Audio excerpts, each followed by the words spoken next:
Donald Trump n'a toujours pas tranché officiellement, mais son ministre de la guerre, Pete Hegseth, assure que les États-Unis sont plus que capables de reprendre la guerre contre l'Iran. Déclaration faite depuis le dialogue de Shangri-La à Singapour. C'est le plus grand sommet sur la sécurité organisé en Asie.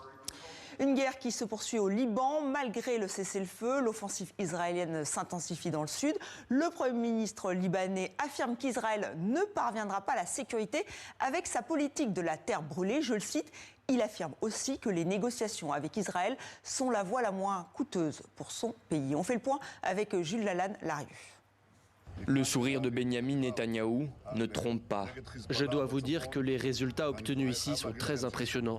Nos forces ont franchi le Litani, elles ont progressé jusqu'à occuper des positions stratégiques. Alors même que des discussions sont en cours à Washington entre dirigeants israéliens et libanais, ces hommes viennent de franchir bien plus qu'un simple fleuve.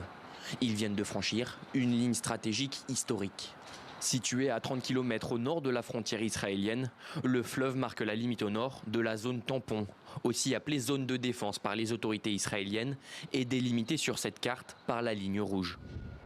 Depuis 2006 et la résolution de l'ONU, le Hezbollah est censé avoir déserté cette zone, où seuls les casques bleus et l'armée régulière libanaise ont depuis un droit de présence.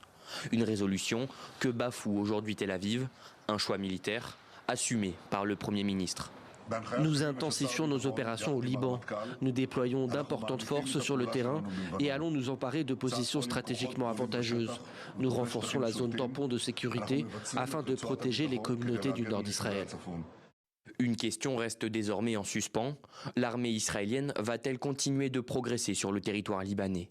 Alors que Tel Aviv conditionne l'arrêt des frappes et de ses opérations au désarmement total du Hezbollah, aucune issue ne semble envisageable, à en croire le chef du groupe paramilitaire.